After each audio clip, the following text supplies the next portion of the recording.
sudando, está a punto de hacer paro respiratorio. Es el patrón o respiración paradójica.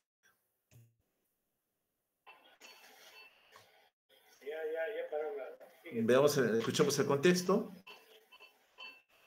Miren el patrón ventilatorio, profundo y rápido. No hay nada en pulmón, los pulmones están limpios.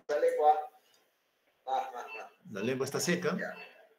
El paciente hiperventila. Es un paciente diabético, sin tratamiento.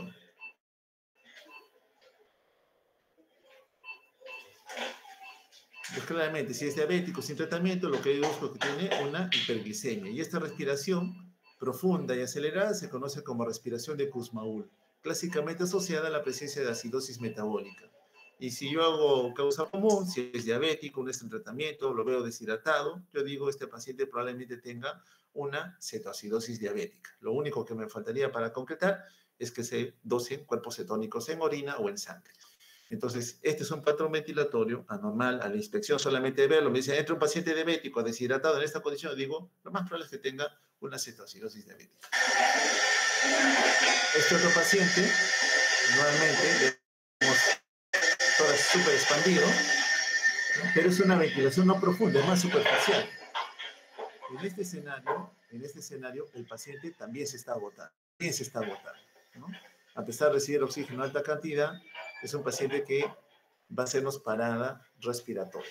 Ya se toma una imagen de tórax, pulmón blanco, con derrame, diría yo, y compromiso también parenquimal, un cuadro bastante serio que lo ha llevado a un agotamiento. Esa ventilación ya no es profunda, ya no es tan acelerada. Está un poquito incrementada, sí, pero es más superficial. Si es que no la notaron, voy a retroceder otra vez, solamente para que la puedan ver. El paciente ya no está respirando tan rápido, miren, y es más superficial. Este paciente está agonizando.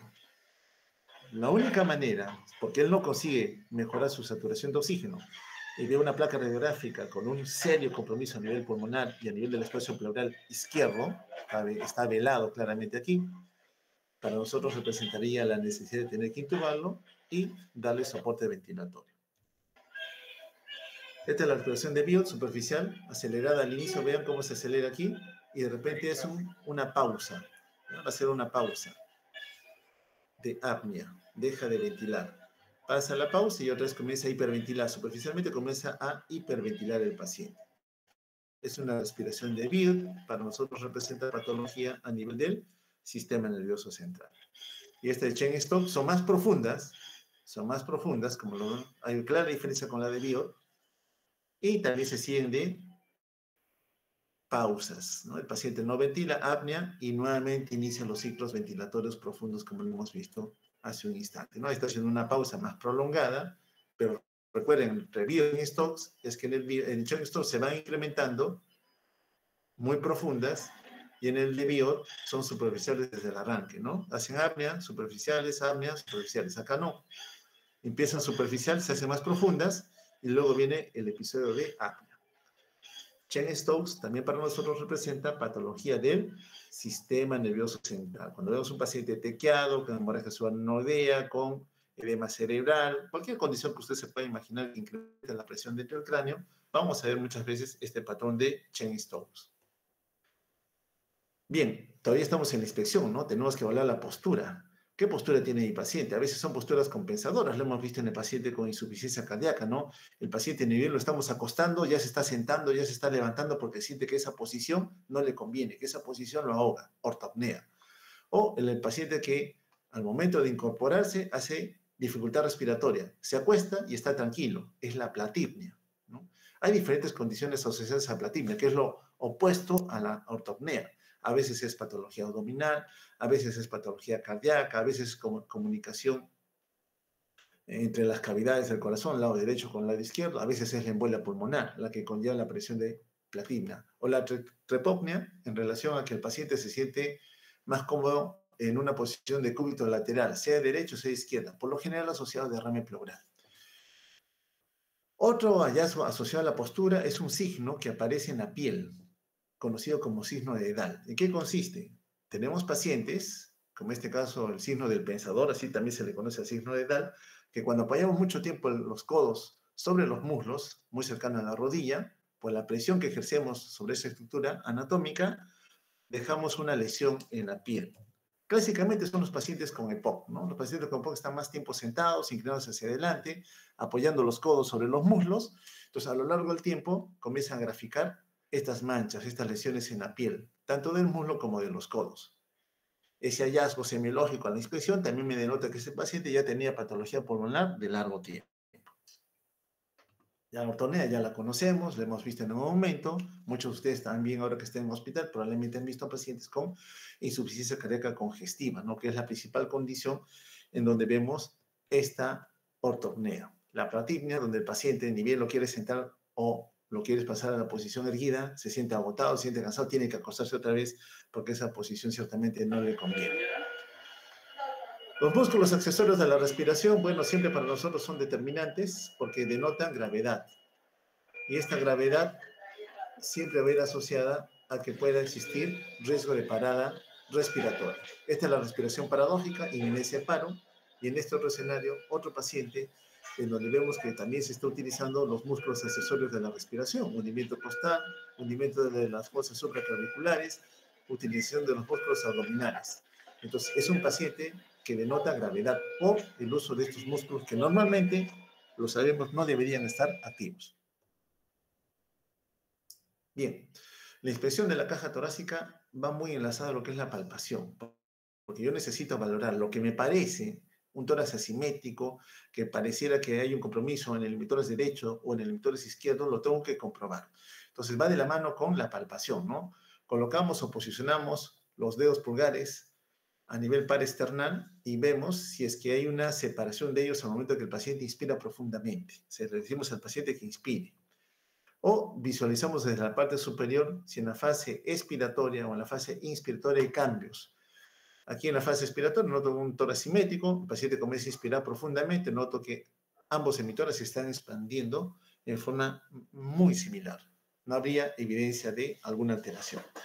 Otra forma de evaluar la caja torácica por inspección es buscando deformidades, ¿no? Notamos una desviación de la columna con una protrusión que claramente nos llama la atención, una cifosis a nivel dorsal.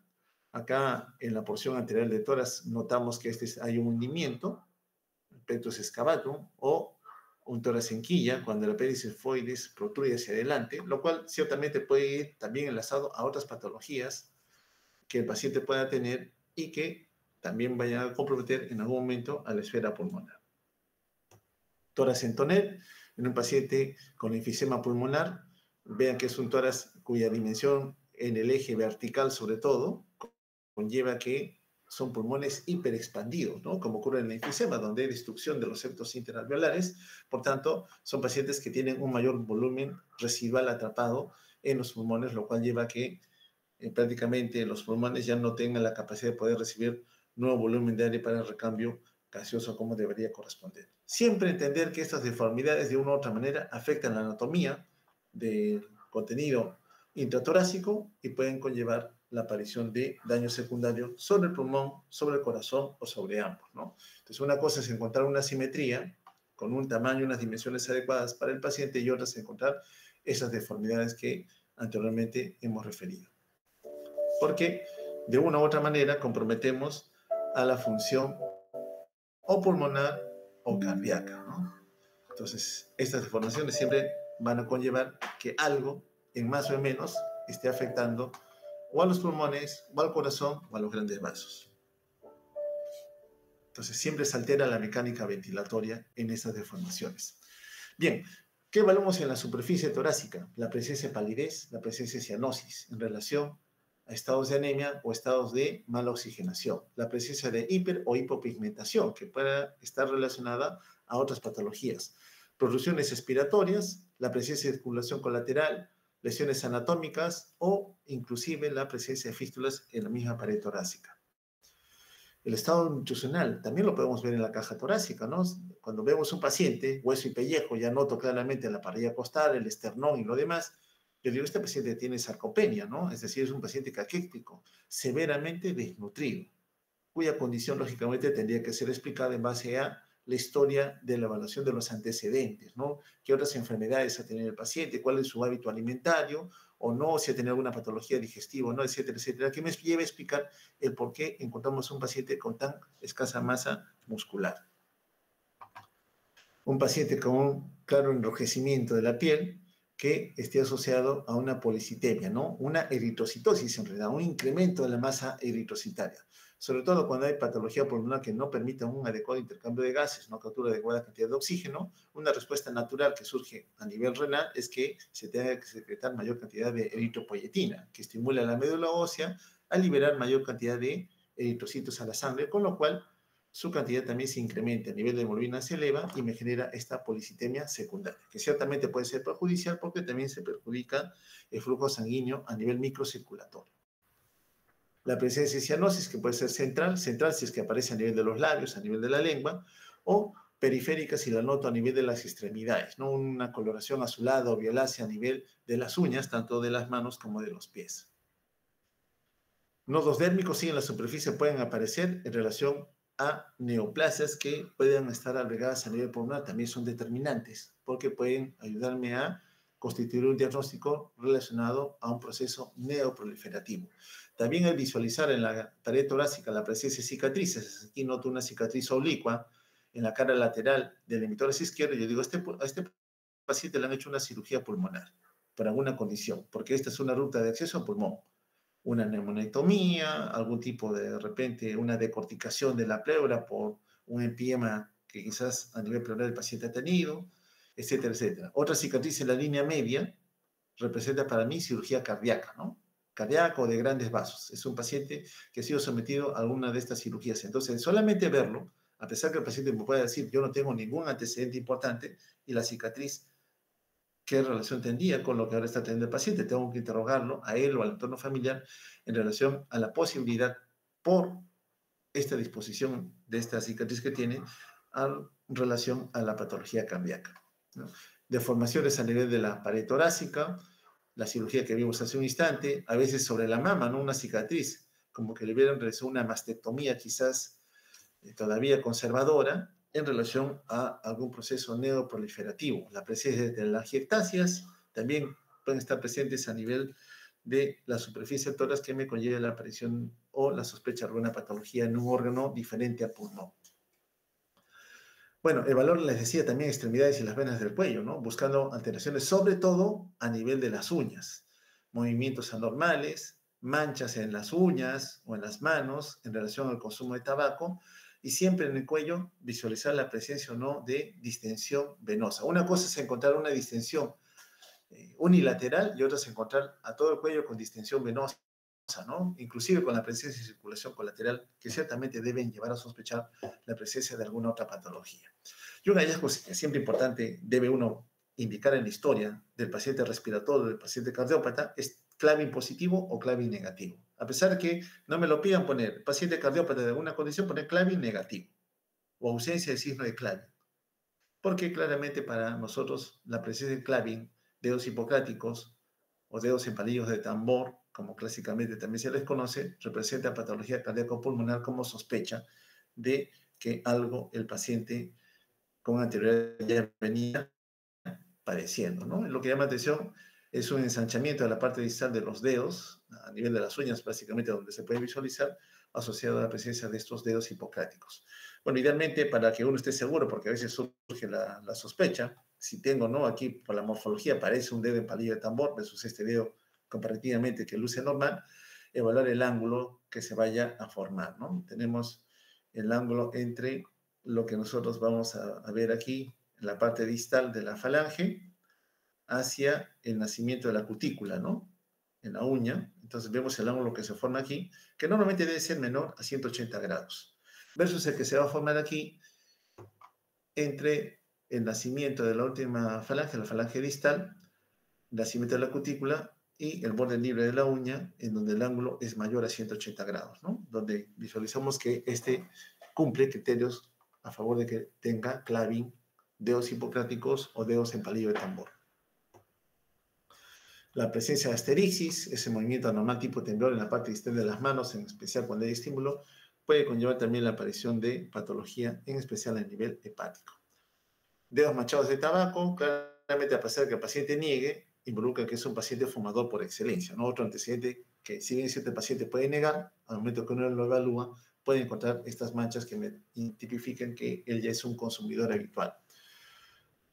O como la aparición de estos o las uñas de un color amarillento, en donde la cutícula, esa zona media blanquecina que tenemos todos nosotros en la raíz de la uña, que desaparece. También está asociada al consumo de cigarrillos, y peor aún si es que a nivel distal encontramos un ensanchamiento, referido como dedos hipocráticos, que ya me tipifica que este paciente tiene una neumopatía de larga data. Acá están las uñas amarillas, no veo la cutícula característica. Este hallazgo para nosotros también representa compromiso a nivel pulmonar, ¿no? Una patología de alta sospecha. Bueno, a nivel del cuello siempre visualizar cómo se encuentran las venas, la vena yugular externa especialmente, si están distendidas o no, o si es que van asociadas a también la distensión de otras venas de la superficie del tórax. Aquí, por ejemplo, vemos una distensión venosa, pero que compromete a varios territorios venosos, ¿no? Vemos que no solamente es la yugular externa, sino son otras colaterales que vemos distendidas. Cuando nosotros notamos esto, y asociamos también un aumento de volumen de los miembros superiores, a ese cuadro, en donde encontramos un cuello ya ensanchado, con una acumulación de fluido, que apareció no puede ser drenado, le llamamos síndrome de vena cava superior. El síndrome de vena cava superior, ectoscópicamente hablando, vamos a encontrar un paciente que a nivel de cuello tiene un cuello de mayor diámetro que el normal, la presencia y visualización de venas tortuosas en su trayecto y un aumento de tamaño de los miembros superiores, ¿no?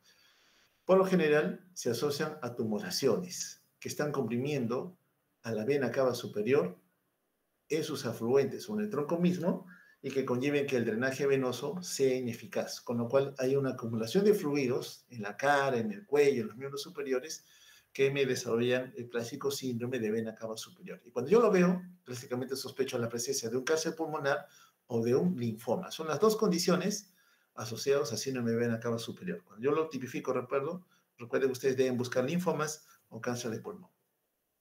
Acá hay otro dejo de lo que vemos en síndrome de vena cava superior. Y este más todavía, cuello ensanchado, las venas colaterales distendidas, con aumento de volumen de los miembros superiores, ¿no? Siempre sospechar, repito, linfoma o cáncer de pulmón. También ver lo de las venas aquí, cómo está visualizada.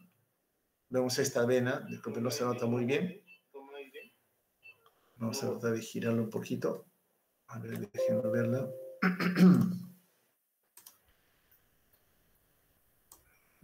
Acá, para que se pueda visualizar mejor.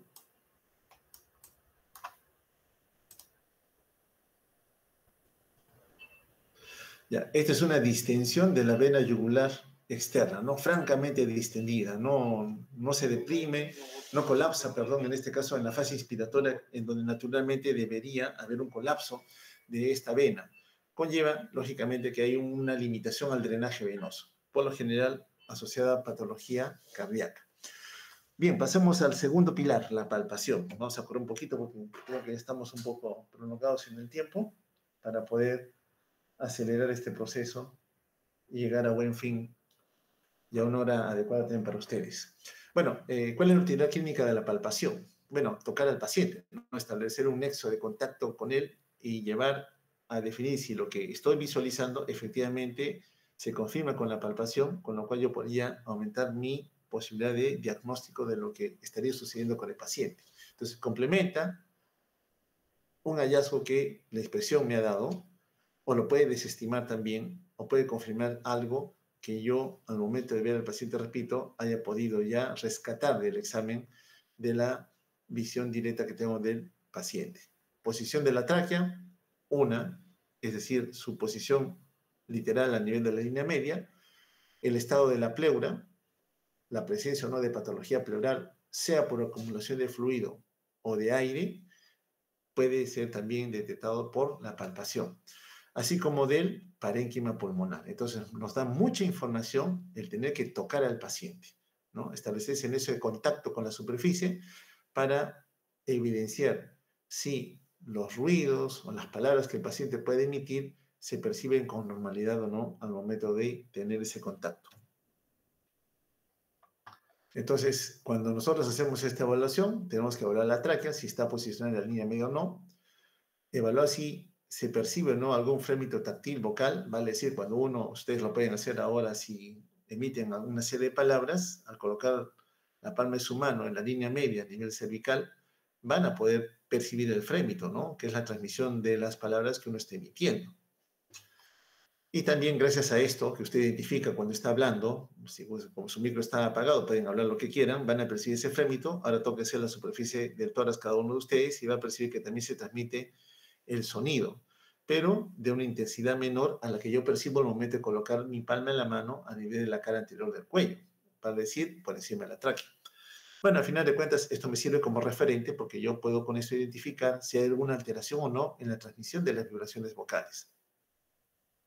Entonces, determinamos la desviación de la tráquea colocando los dos dedos, el índice y el medio, en la línea media y vemos si la tráquea está justamente posicionada por encima de la escotadura external, ¿no? Que es donde normalmente debería estar. Si la encontramos desviada, supongamos encontramos una desviación de la tráquea hacia el lado derecho, está desviada la tráquea hacia el lado derecho, yo noto que el lado izquierdo, ese emitora, no se expande bien, yo puedo deducir que si no se expande bien, al momento de tocarlo no transmite vibraciones vocales, pareciera que hay alguna condición aquí que esté empujando la tráquea hacia el sentido contralateral.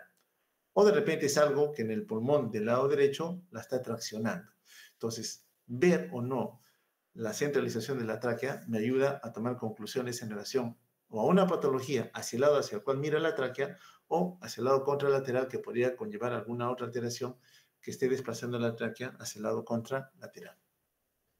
La expansión torácica, que lo vimos también asociado a lo que era la inspección, colocando los dedos pulgares a nivel paraesternal para ver si se expanden adecuadamente o no, de forma simétrica. Lo mismo a nivel de la espalda baja y de la espalda alta. A nivel de la espalda baja, por debajo de los ángulos inferiores de las escápulas, normalmente, por debajo de ese ángulo, es que nosotros tenemos que posicionar los dedos pulgares, ¿no? Y vemos si hay una separación o no. Entonces, los pulgares, al momento de que el paciente se le pide que inspire profundamente, se tienen que separar, alrededor de 5 centímetros, aproximadamente, ¿no? 5 centímetros. Buena apreciación. Hay un signo característico que se conoce como signo de Huber, que es determinante, sobre todo en los pacientes con patología bronquial, en el EPOC. Normalmente cuando al paciente se le pide que inspire, los dedos pulgares están separados a corta distancia, pero cuando el paciente inspira ocurre una separación simétrica. Pero en el paciente con EPOC, cuando se le pide que inspire, en lugar de que se separen, los dedos se aproximan. Porque son pacientes que, al haber atrapado mayor volumen de aire, hemos visto, y ahora se les pide que introduzcan en la inspiración otro mayor volumen de aire, les cuesta, no pueden. Y tienen que hacer tanta presión negativa para introducir ese volumen de aire que al final de cuentas acercan las paredes torácicas, los emitores hacia la línea media. Por eso es que los dedos pulgares tienden a acercarse y a no separarse. Ese se conoce como signo de Huber en los pacientes con patología asociada a EPOC. Bien, la percusión, también determinante, ¿no? El percutir la pared torácica. Me ayuda a mejorar mi sospecha de diagnóstico en situaciones de derrame pleural. Tengo un paciente con líquido aquí, al momento de percutirlo, puede encontrar alguna normalidad. Recuerden ustedes que la percusión, todos ustedes probablemente ya lo han hecho, lo han practicado con ustedes mismos, es sentir la percusión como un tambor. Pero al momento de buscar el derrame pleural, voy a encontrar que en lugar de ser sonoro, timpánico, lo voy a encontrar mate. Entonces, esa matidez, ese cambio en el tono, me lleva a sospechar que quizás allí haya un volumen de líquido acumulado ya representativo.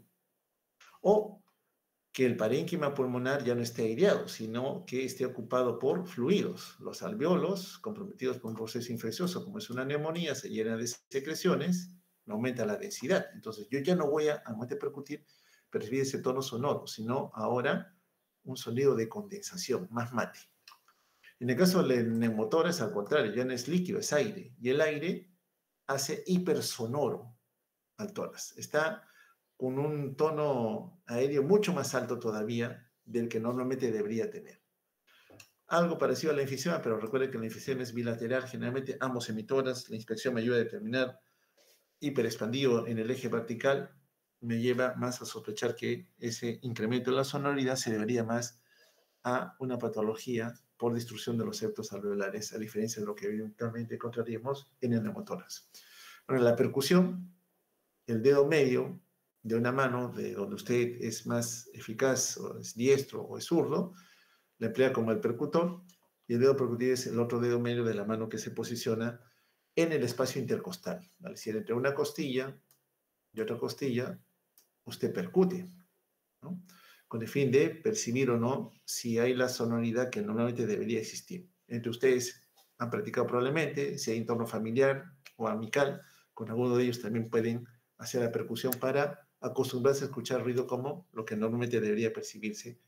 Y cosa que al momento que ustedes se encuentran con algún paciente con alguna patología que ciertamente no representa el mismo sonido, los lleva a sospechar que esté existiendo en ese lugar algún daño asociado a un segmento anatómico, ¿no? En este caso, si yo encontrara que en lugar de ser sonoro es mate, yo digo, esta es la región del lóbulo anterosuperior.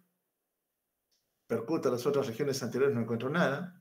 Percuto en la zona posterior del lado derecho y encuentro también lo mismo, digo, pareciera ser un síndrome de condensación del lóbulo superior del pulmón derecho. O sea, me puede llevar a conclusiones importantes, que finalmente con estudios de imágenes muchas veces me refuerzan el diagnóstico de sospecha que yo pueda ciertamente tener. Siempre que hacemos esta evaluación, comparamos, ¿no? Empezamos en una región, la zona 1, para uno la supraclavicular, luego la infraclavicular. Lo importante es saber que usted empieza en una región 1, imagen en espejo, se va al lado contralateral. Desciende a la región 2, percute, pasa a la misma región en espejo del lado contralateral. Desciende, región 3, percute y va a la otra región. La cosa es comparar. Si en ambos lados hay algo nuevo.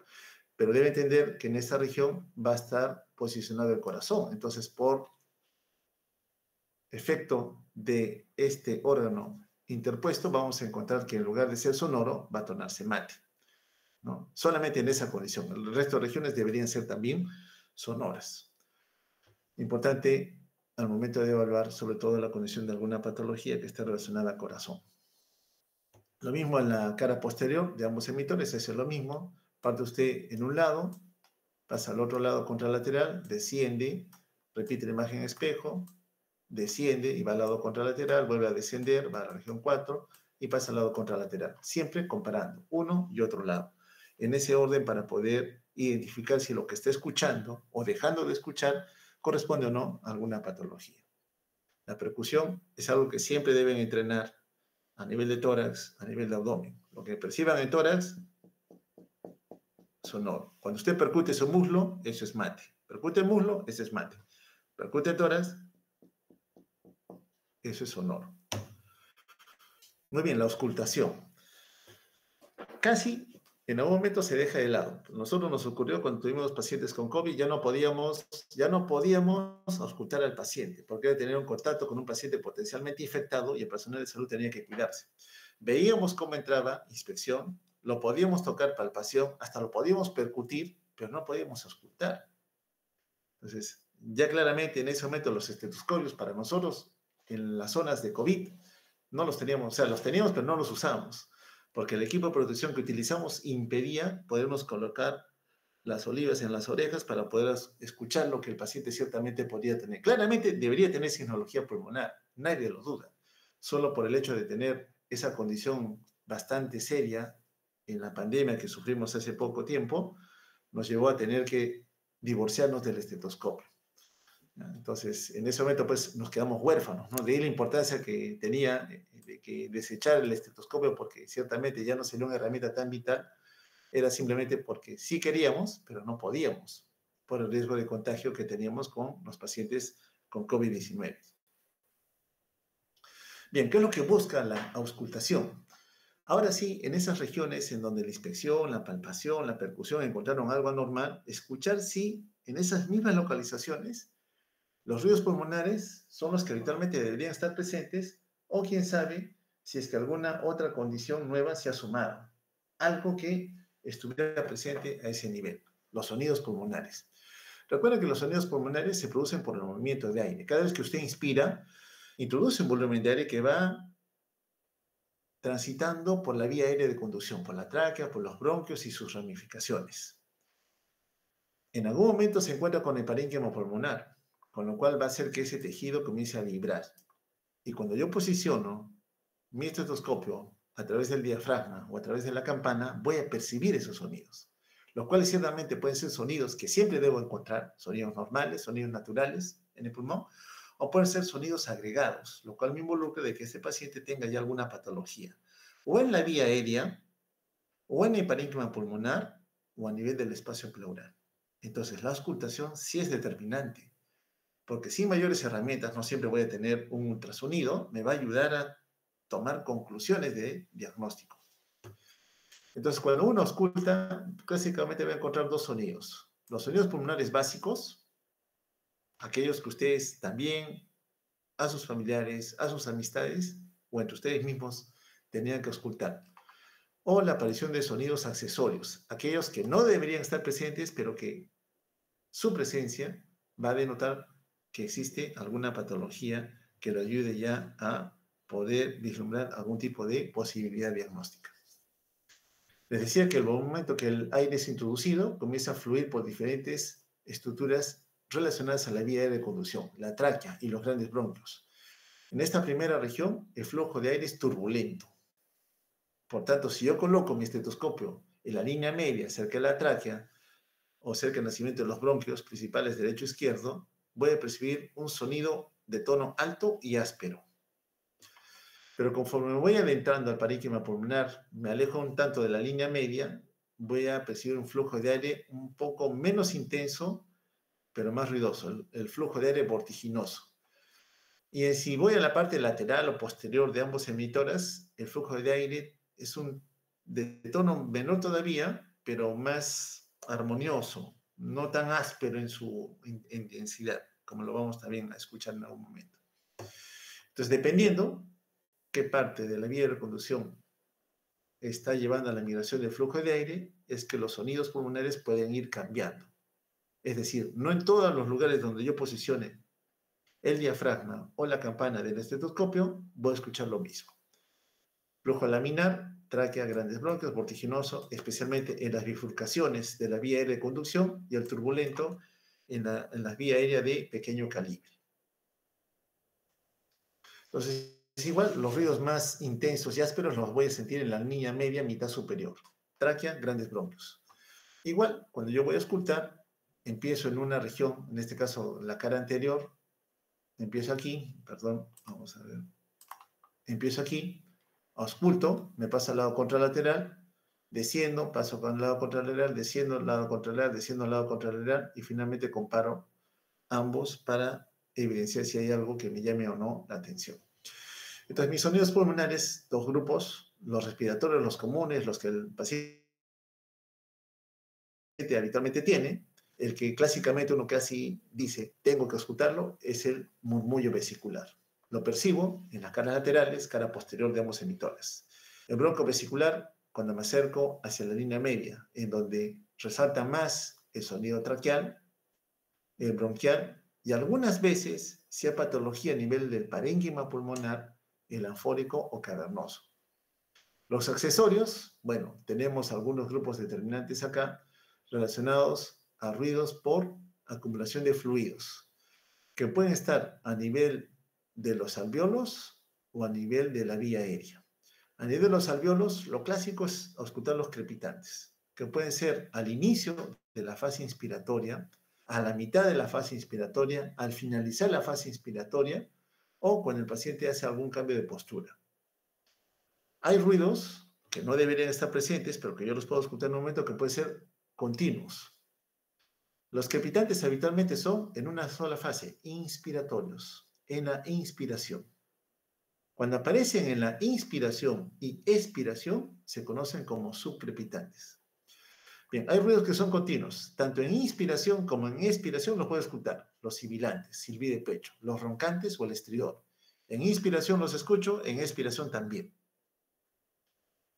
El otro es el roce pleural. Cuando la pleura está inflamada y se desliza, normalmente el deslizamiento es suave, no se debería auscultar, pero ahora sí lo escucho porque está tan inflamada, tan endurecida, lo voy a escuchar como el frote que tengo al momento de agarrar una suela de zapato y la comienzo a querer doblar, ¿ya? Así se compara habitualmente el frote o roce pleural. Y el tercer grupo son los sonidos vocales, los sonidos vocales que se pueden transmitir. Pero esto yo lo voy a percibir tanto con la palpación como con la auscultación. Van con la presencia de broncofonía, pectoriloquia y egofonía. En relación a esto, los ruidos a nivel bronquial que se transmiten, que yo puedo escucharlos de un tono más alto, significa que algo está facilitando la transmisión del sonido. Normalmente, cuando tengo mis bronquios principales que se van bifurcando, se siguen bifurcando, yo coloco mi estetoscopio en la pared torácica. Los ruidos los voy a percibir, sí, pero llega un instante en donde el parénquima pulmonar, que se ha llenado de fluidos, secreciones, o se ha inflamado tanto, se ha condensado, me lleva a que ese ruido ahora lo perciba de mayor tono. ¿Ya? De mayor tono. Las palabras a veces que el paciente emite, la pectoriloquia, incluso de bajo tono, las voy a percibir con claridad. Señal de que el parénquima pulmonar se ha consolidado, ¿ya? Que me lleva a que se transmita mejor el sonido. Eso también puede ocurrir y puede ser demostrado al momento de auscultar a un paciente. Entonces, los sonidos respiratorios, los tubulares, son de alto tono, son más ásperos. Son iguales tanto en la fase inspiratoria como expiratoria. O sea, duran lo mismo. Usted coloca el estetoscopio a nivel de la tráquea, inspire y expire y va a darse cuenta que duran lo mismo.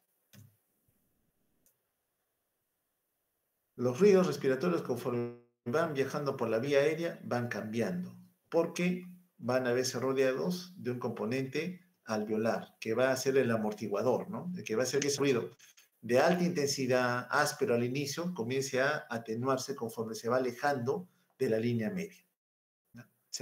Y da lugar al nacimiento del murmullo vesicular, más fino, más suave.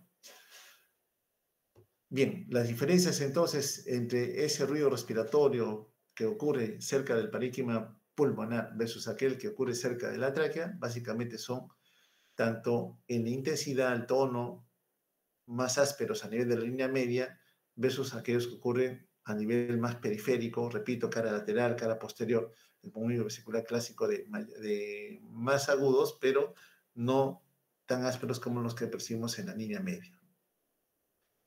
Bien, entonces, estos ruidos, cuando yo los oculto tanto en inspiración como en expiración, me pueden denotar algún tipo de alteración, pero siempre vigilando el lugar donde yo he posicionado el diafragma o la campana del estetoscopio. Los traqueales son iguales tanto en inspiración como en expiración. Los bronquiales, como son vía aérea, y una vez que dejan pasar el aire en la fase inspiratoria, perdón, vaya otro puntero láser, en la fase inspiratoria, más corta, la fase expiratoria es más larga, porque ellos deben permitir la retracción elástica de los pulmones. El murmullo vesicular es menos intenso, es igual tanto en inspiración como en expiración. Y mucho más alejado todavía ya en donde la inspiración va a ser mucho más prolongada que la expiración. No sé si escuchamos.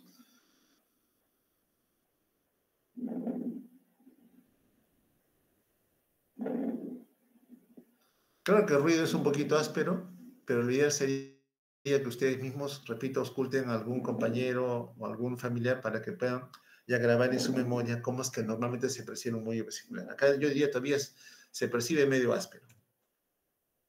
Los accesorios ciertamente son los que se van a sumar o incluso pueden opacar los ruidos que normalmente yo puedo escuchar. Pueden estar asociados a la vía aérea con la presencia de roncos, sibilantes o estridor, o el hallazgo de los clásicos crepitantes. En relación a estos ruidos, de una u otra manera van a ir asociados a la acumulación de fluidos. Y cuando hay fluido y el aire ingresa, distiende.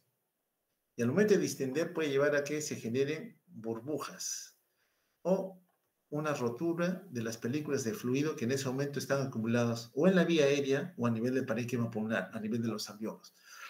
Con lo cual yo voy a poder percibir un ruido que característicamente no debería estar presente. El aleteo de la vía aérea respiratoria generalmente ocurre cuando se despegan las superficies de contacto, cuando hay sobre todo secreciones muy densas, y ese ruido áspero al inicio, los clásicos crepitantes precoces los puedo también percibir. El roce frote pleural, repito, sobre todo cuando la pleura está inflamada. Entonces aquí tenemos una vía aérea que está acumulando secreciones.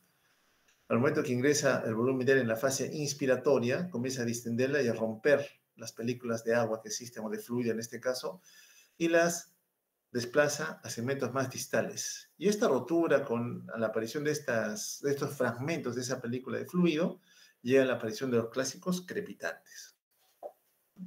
Aquí vemos una vía aérea que casi ha colapsado en la parte distal, está rodeada de parénquima pulmonar.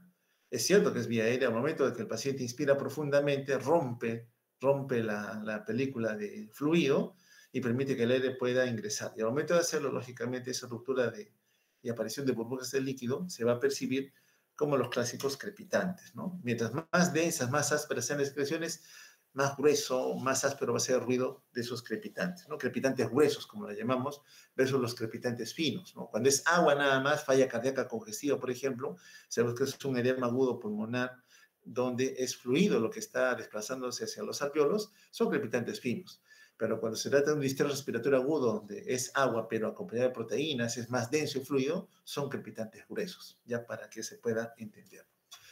La vía aérea, lógicamente, lo vimos en algún momento, mientras más estrecha es, más turbulencia va a tener y más agudo va a ser el sonido, ¿no? Con la aparición de los sibilantes o de los clásicos roncantes.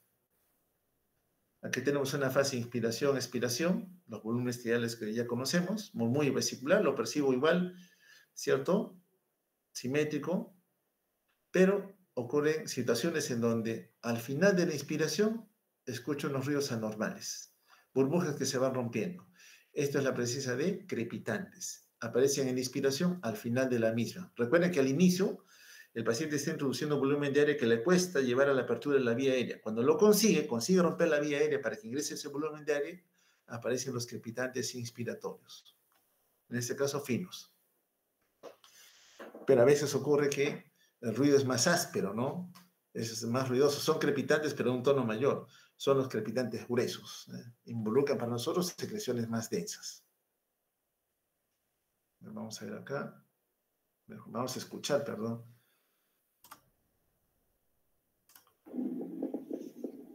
Con unas burbujitas.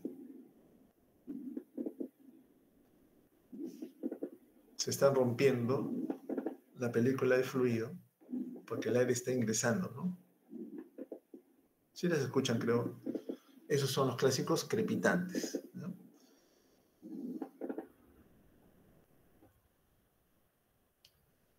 O sea, en este caso, aquí ya encontramos, no son sonidos más densos como crepitantes, sino aparecen los clásicos crepitantes gruesos, ¿no? Aquí ya los roncantes, recuerda, el roncante es vía aérea, aparecen tanto en inspiración como en expiración. Estos son los sibilantes, que también se pueden inclusive mezclar con los roncantes, también aparecen en inspiración como en expiración. Entonces, crepitante para nosotros, ¿qué denota? Vía aérea cerquita del componente alveolar o del alveolo mismo, y la aparición de los roncantes y los sibilantes en la vía aérea de conducción. La diferencia también crepitante es en fase inspiratoria. Los roncantes y los sibilantes son tanto en inspiración como también en expiración. Este silbido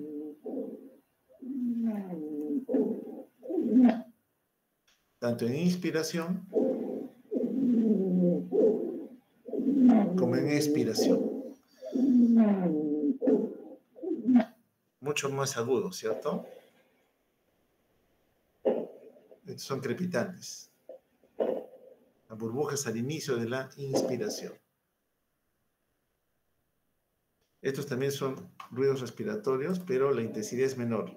Apenas se percibe. Como que algo estuviera interponiéndose entre la transmisión del sonido a nivel del parénquima pulmonar y la pared torácica. Estos son mucho más gruesos.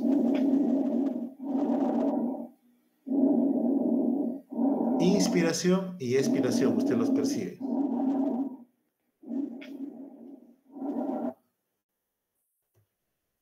Vamos a hacer un broncovesicular.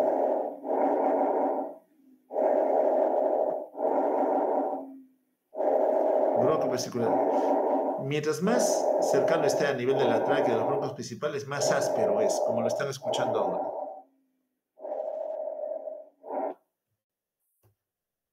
Vamos a hacer roncantes.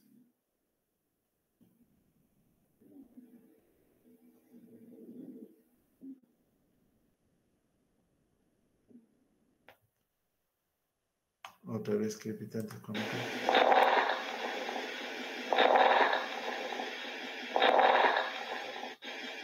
los crepitantes, algunos también les llaman rales, por si acaso, ¿ya? También rales. Vamos a hacer este de acá. Al inicio de la inspiración, ¿no? Crepitantes al inicio de la inspiración. Al final de la inspiración.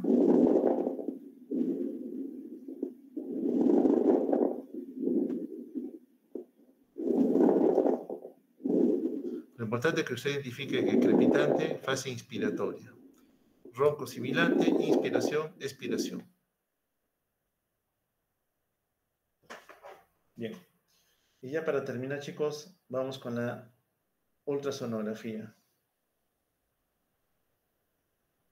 La ultrasonografía es una herramienta vital, ¿no? Es el quinto pilar en relación a lo que concierne la evaluación semiológica, la insonación. Bueno, consiste en lo mismo, ¿no? Como que colocar el estetoscopio, pero sobre la superficie del tórax. Y al momento de colocar el transductor, que es mi diafragma prácticamente, lo mismo, en lugar de yo auscultar, lo voy a ver. Voy a ver lo que he auscultado, para referirlo en términos sencillos. Igual comienzo a explorar la superficie del tórax, la cara anterior, la cara lateral, la cara posterior, tengo que evaluarlo así, tal y cual como hiciera mi examen auscultatorio. El problema está de que cuando intenta hacer la exploración ultrasonográfica a nivel del tórax, se encuentra con una estructura ósea, las costillas, y el hueso no deja pasar el ultrasonido. El ultrasonido es emisión de sonido de alta frecuencia que me permite visualizar algún órgano que oponga más o menos resistencia al pasaje del sonido. En este caso, este es mi transductor. Si la costilla me causa problemas, sé que hay una parte entre costilla y costilla, el espacio intercostal, que sí me puede ayudar a visualizar el parénquima pulmonar.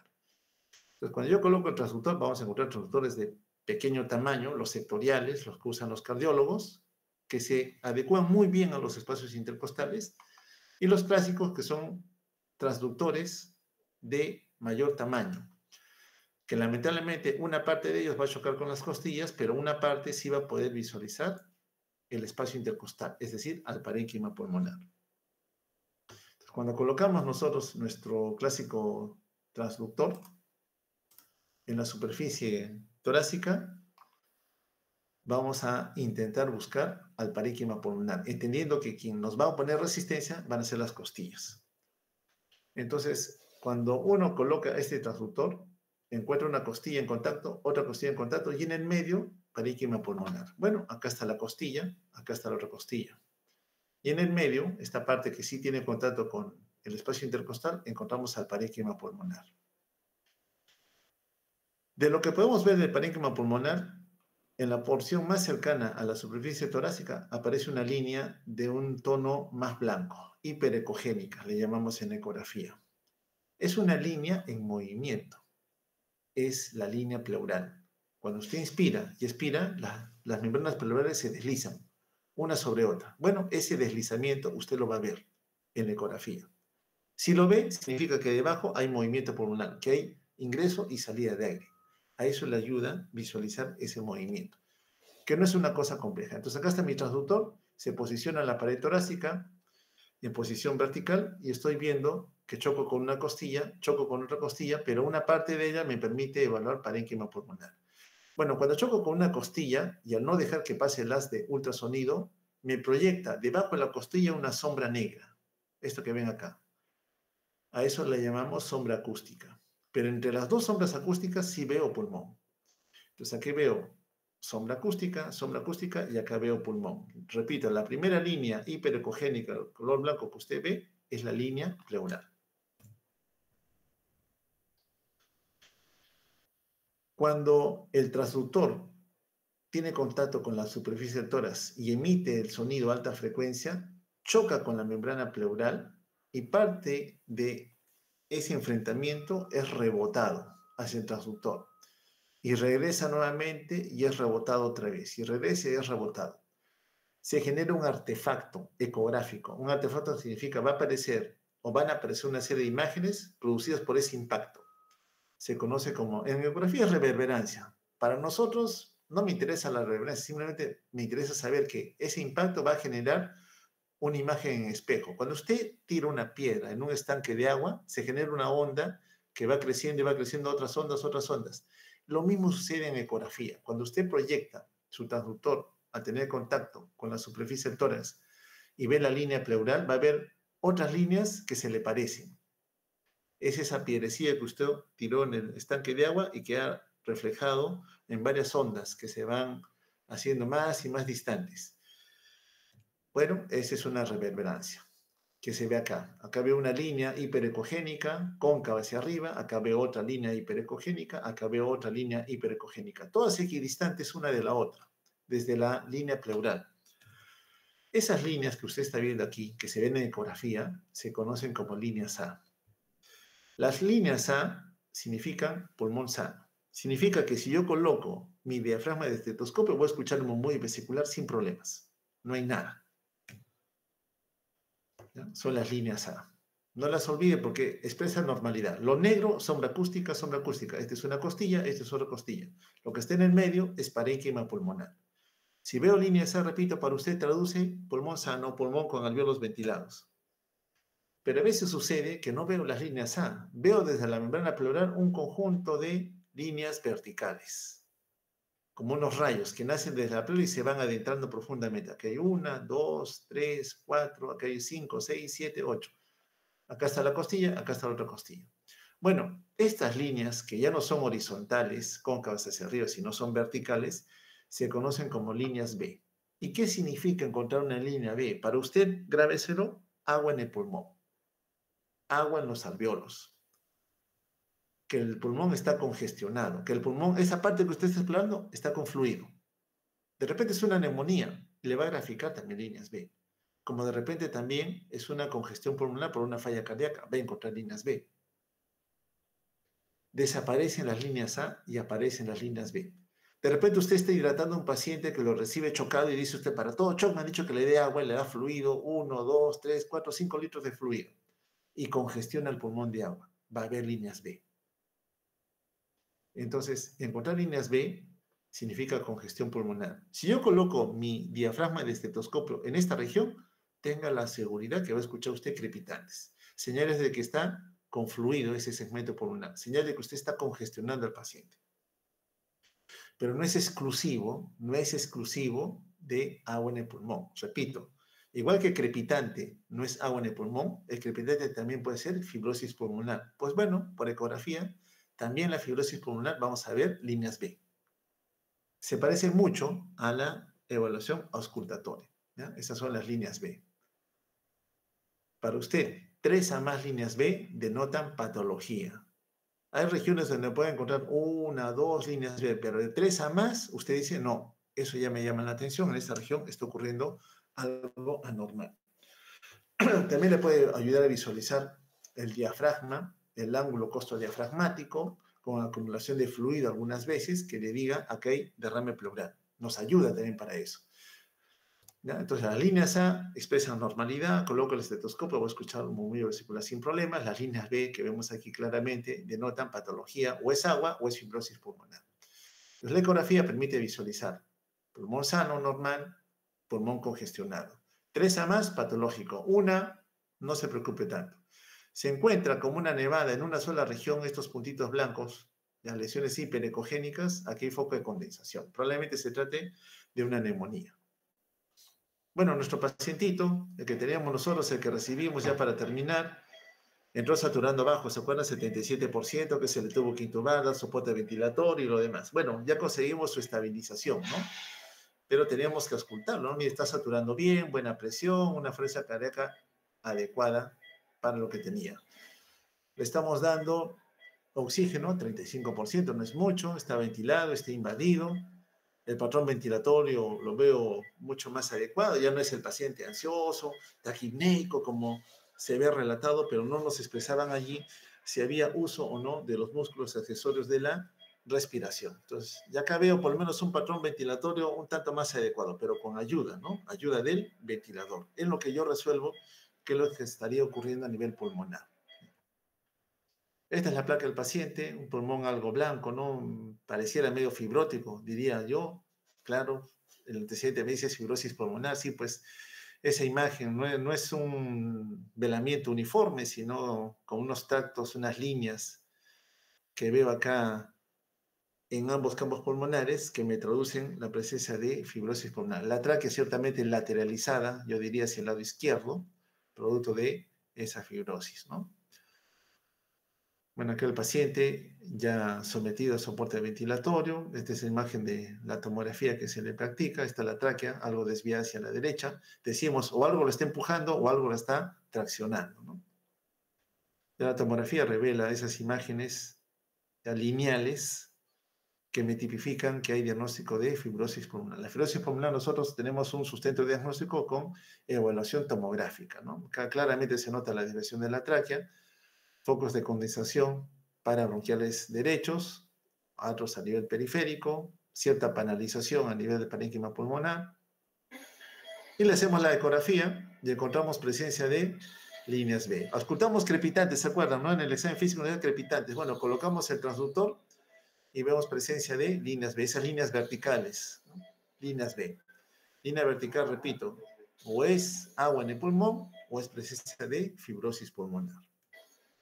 De pasadita vemos al corazón, ventrículo izquierdo, ventrículo derecho, siempre nos importa ver cómo se está moviendo, es un corazón hiperdinámico, se mueve bien, no pareciera ser una falla cardíaca. Recuerdan que los crepitantes nos llevan a traducir, ¿es falla cardíaca la causa del problema o no? Bueno, usted coloca el transductor, ve el corazón, y si el corazón se mueve bien, dice el corazón no es la causa del problema. Búscate en el pulmón porque pareciera que todo el problema empezó en pulmón y todo mi enfrentamiento terapéutico tendrá que concentrarse en pulmón. Nuevamente veo acá, este ventrículo izquierdo se mueve adecuadamente, ¿no? Si entonces un punto acá veo que todas las paredes se acercan al punto medio, yo digo buena contractilidad. Entonces, no es falla cardíaca, no hay fracción de eyección disminuida en el paciente, ya estamos descartando por ecografía que el corazón sea la causa de los crepitantes, de la falla respiratoria, del síndrome de falla respiratoria que habíamos tipificado al inicio de la presentación. Entonces, el examen físico, inspección, palpación, percusión, y ahora la auscultación, ¿no? La auscultación a la cabecera del paciente que nos debe ayudar a definir mejor si la condición que trae requerirá algún tipo de tratamiento especial, pero con la ayuda de un aparatito muy útil que a la cabecera del paciente me ayuda a confirmar o a descartar con mayor precisión. No digo que inspección, palpación, percusión, auscultación no sean necesarias, sí lo son, pero de tener una herramienta más que me ayude ahí mismo, en minutos, en tomar decisiones, en confirmar tiene o no tiene tal o cual condición, me ayuda a resolver más pronto la condición de cada paciente. Bien, chicos, eso es lo que quería avisarles o compartir con ustedes, entendiendo que ya han empezado su unidad de semiología respiratoria. Eso es todo por ahora. No sé si tienen de repente alguna duda o comentario que quisieran que les resuelva. Caso contrario, terminamos y ya nos estaríamos encontrando en otra oportunidad.